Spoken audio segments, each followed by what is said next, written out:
Hello friends, ఎలా ఉన్నారు? అందరూ బాగున్నారా? మనం అందరం మొక్క చూడడానికి చాలా హెల్తీగా స్ట్రాంగ్గా ఉంటుంది. కానీ మొగ్గలు అనేవి పసుపు రంగులోకి మరి రాలిపోతుంటాయి కదా. దీనికి సంబంధించిన కారణం ఏంటి అనే విషయం మీద ఈరోజు మన వీడియో ఉంటుంది. 90% వరకు ఈ చెట్టు మీద ఈ ప్రాబ్లం అనేది వస్తూనే ఉంటుంది. దీనికి సంబంధించి కొన్ని రీజన్స్ ఉన్నాయి, ఇన్సెక్ట్స్ ఇలాంటి కొన్ని రీజన్స్ ఉన్నాయండి. అవన్నీ కూడా ఈరోజు మన వీడియోలో తెలుసుకుందాము. నా సబ్స్క్రైబర్స్ చాలామంది అంటున్నారు మీ ఛానల్లో ఉన్న వీడియోస్ అన్నీ కూడా హెల్ప్ఫుల్, యూస్ఫుల్ అని అంటున్నానండి. థ్యాంక్ యూ సో మచ్ అండి మీ అందరికీ కూడా. సో నా ఛానల్లో ఉన్న వీడియోస్ అన్నీ కూడా మీకు ఎలా హెల్ప్ అయ్యాయో, ఎలా నచ్చాయో, అలాగే ఈ వీడియో కూడా మీకు నచ్చినట్టయితే లైక్, షేర్ చేయండి. అలా చేయడం వల్ల ఇంకొంతమంది నా వీడియోస్ చూడడానికి అవకాశం ఉంటుంది, వాళ్ళకు కూడా హెల్ప్ అయినట్టు ఉంటుంది కదండి. సో ఈ మందార మొక్కకు ఈ ప్రాబ్లం ఎందుకు వచ్చింది, దీన్ని ఎలా సాల్వ్ చేసుకోవాలి, కారణాలు ఏంటి అనే విషయం మీద ఇప్పుడు మనం తెలుసుకుందాం. ఈ చిన్న మొగ్గ లోపల ఉండి ఇన్సెక్ట్స్ మొగ్గను తింటుంటాయి.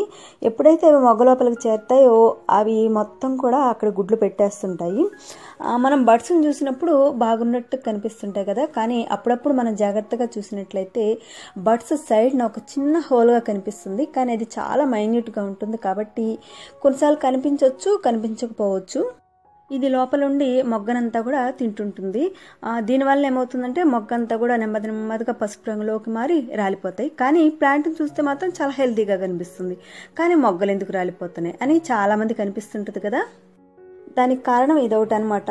ఇంకా ఇవి మొగ్గ లోపల కూడా లార్వాలను కూడా తయారు చేస్తుంటాయి. ఇలా మొగ్గలు రాలిపోతుంటే ఒకసారి మీరు ఏం చేస్తారంటే మొగ్గను ఓపెన్ చేసి చూడండి. చాలా మైన్యూట్గా ఉంటాయి, కొన్నిసార్లు కనిపించవచ్చు, కనిపించకపోవచ్చు. మొక్కల మీద మామూలుగా సాలెపురుగులు కొన్ని కీటకాలు ఉన్నప్పుడు ఏం చేస్తామంటే మనం మామూలుగా పెప్టిసైడ్ని మనం స్ప్రే చేస్తాము. స్ప్రే చేసినప్పుడు ఏమవుతుందంటే అవన్నీ పోతాయి కదా, కానీ బర్డ్స్ లోపల ఉన్నాయన్నమాట ఈ ఇన్సెక్ట్స్ అనేవి. కాబట్టి స్ప్రే చేసినంత మాత్రాన అవి అసలు పోవండి. కాబట్టి ఈ బర్డ్స్ లోపలికి వెళ్లే విధంగా ఒక మంచి మందు అనేది దానికి ఇవ్వాల్సి వస్తుంది. కాబట్టి సిస్టమిక్ ఇన్సెక్ట్ పెప్టిసైడ్ని మనం మట్టితో పాటు ఇచ్చినట్టయితే ఇది రూట్స్ నుంచి ప్లాంట్ అనేది అబ్జర్వ్ చేసుకొని లోపల సిస్టంతో పాటు వెళ్ళి మొగ్గ లోపలికి వెళ్తుందండి. అలా వెళ్ళడం వల్ల మొగ్గ లోపల ఉన్న ఇన్సెక్ట్స్ అన్నిటిని కూడా చనిపోయేటట్టు చేస్తాయి ఇవి. ఈ ప్రాబ్లం సాల్వ్ చేసుకోవడానికి ఒక మంచి మెడిసిన్ ఉందండి. ఇది ఇమిడాక్లోప్రైడ్. ఇది ఎన్విడా పేరుతో మనకి షాప్లో దొరుకుతుంది.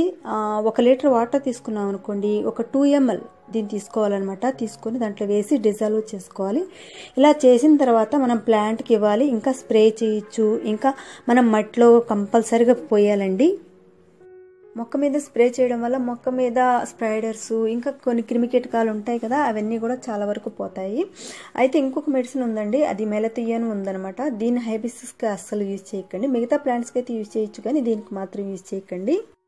తర్వాత ఇంకొక రీజన్ వల్ల కూడా బర్డ్స్ రాలిపోతుంటాయి. అది ఏంటి అంటే ఫిజియోలాజికల్ రీజన్ అనమాట. అంటే ప్లాంట్ సిస్టమ్ అనేది కొంచెం గడబడి అవ్వడం వల్ల కూడా ఇలా బర్డ్స్ అనేటివి రాలిపోతుంటాయి. దానికి కారణం న్యూట్రిషన్ డెఫిషియన్సీ. అంటే ప్లాంట్కి ఫర్టిలైజర్ తక్కువ అవడం అనమాట. ఎప్పుడైతే మందారం చెట్టుకు పూలు వస్తున్నాయో అప్పుడు దానికి ఒక మంచి ఫుడ్ అనేది ఇవ్వాలన్నమాట. లేదు అంటే ఆ మొగ్గలు అనేవి సరిగ్గా గ్రో అవ్వవు. తర్వాత ఇక పూలు పోయి చిన్నగా ఉన్నప్పుడే అవి రాలిపోతుంటాయి. ఎప్పటికప్పుడు ఇలా ప్లాంట్కి లిక్విడ్ ఫర్టిలైజర్ ఇస్తూ ఉండాలి. ఆల్రెడీ నా ఛానల్లో 2 లిక్విడ్ ఫర్టిలైజర్కి సంబంధించిన వీడియోస్ ఉన్నాయండి. దానికి సంబంధించిన నేను లింక్ డిస్క్రిప్షన్లో బాక్స్లో ఇస్తాను, మీరు చూడొచ్చు. ఈ విధంగా ఎప్పటికప్పుడు దానికి న్యూట్రిషన్ అనేది తక్కువ కాకుండా ఇస్తూ ఉండాలి. ఇంకొక రీజన్ ఏంటి అంటే రాత్రిపూట ఎక్కువగా చల్లగా ఉండడము, మళ్ళీ పగలొచ్చేసి ఎక్కువ వేడిగా ఉండడం వల్ల. దీనివల్ల ఏమవుతుందంటే రాత్రి పగలు ఇలా చేంజ్ అవ్వడం వల్ల వాతావరణం ప్లాంట్ ఫిజియాలజీ అనేది చేంజ్ అయిపోతుంది. దానివల్ల ఏంటంటే ఆకులు, మొగ్గరు ఇలాంటివన్నీ కూడా రాలిపోతుంటాయి. ఇలా వాతావరణం ఉన్నప్పుడు ఏం చేయాలంటే ఒక కవర్డ్ ఏరియాలో ఉంచినట్లయితే ప్లాంట్ని టెంపరేచర్ ఫ్లక్చువేషన్ అనేది ఎఫెక్ట్ అనేది దాని మీద ఉండదు. ఇంకొక విషయం ఏంటంటే వాటరింగ్, అండర్ వాటరింగ్ ఎక్కువగా ఉండడం వల్ల కూడా బర్డ్స్ అనేటివి రాలిపోతుంటాయి. దానికి పర్ఫెక్ట్ వాటర్ అనేది కూడా ఇవ్వాలండి. ఇదొక పాయింట్. ఎప్పుడు కూడా ఒక లేయర్ మట్టి డ్రైగా ఉండేటట్టుగా కుండీలో చూసుకోవాలి. లేదంటే ఎక్కువగా వాటర్గా, మాయిశ్చరైజింగ్గా ఇట్లా ఉన్నట్లయితే బర్డ్స్ అనేటివి రాలిపోతుంటాయి. కాబట్టి ఇలాంటి కొన్ని విషయాలు మనం గుర్తుపెట్టుకోవాలి. అయితే ఇందాక నేను చెప్పిన మెడిసిన్ని ఏ విధంగా ఇవ్వాలి అంటే నెలకి 2 సార్లు ఇవ్వాలి. అంటే 15 డేస్కి 15 డేస్కి మనం మట్టిలో కాస్తంత పోయాలి. ఆ తర్వాత చెట్టు మీద కూడా స్ప్రే చేస్తూ ఉండాలి. అలా చేసినట్టయితే బర్డ్స్ అన్నీ కూడా రాలిపోకుండా ఉంటాయి, ఇన్సెక్ట్ అనేటివి చనిపోతాయి. చూసారు కదండి మొగ్గలు ఎందుకు రాలిపోతున్నాయి, ఎన్ని కారణాలు ఉన్నాయో. ఫస్ట్ది వచ్చేసి మొగ్గ లోపల ఇన్సెక్ట్స్ ఉండడము, రెండవది వచ్చేసి న్యూట్రిషన్స్ ఎక్కువ ఇవ్వడం, మూడవది వచ్చి వాతావరణం చేంజింగ్, ఇంకా నాలుగవది వచ్చేసి వాటర్ ఎక్కువగా ఇవ్వడము, మాయిశ్చరైజింగ్ ఎక్కువ అవడం వల్ల బర్డ్స్ అనేటివి రాలిపోతుంటాయి. కాబట్టి బర్డ్స్ అనేటివి రాలిపోతుంటే దేనికి రాలిపోతున్నాయి అనేది ఒకసారి మనం అబ్జర్వ్ చేసుకొని ఆ ప్రాబ్లమ్ని మనం సాల్వ్ చేసుకోవచ్చు. ఈ వీడియో నచ్చిందా అండి?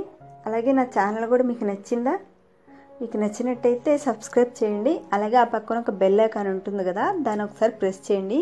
అలా చేసినట్లయితే నేను పెట్టే కొత్త వీడియో నోటిఫికేషన్స్ అన్నీ కూడా మీకు మిస్ అవ్వకుండా వస్తాయి. మరొక కొత్త వీడియోతో మళ్ళీ మిమ్మల్ని కలుస్తాను.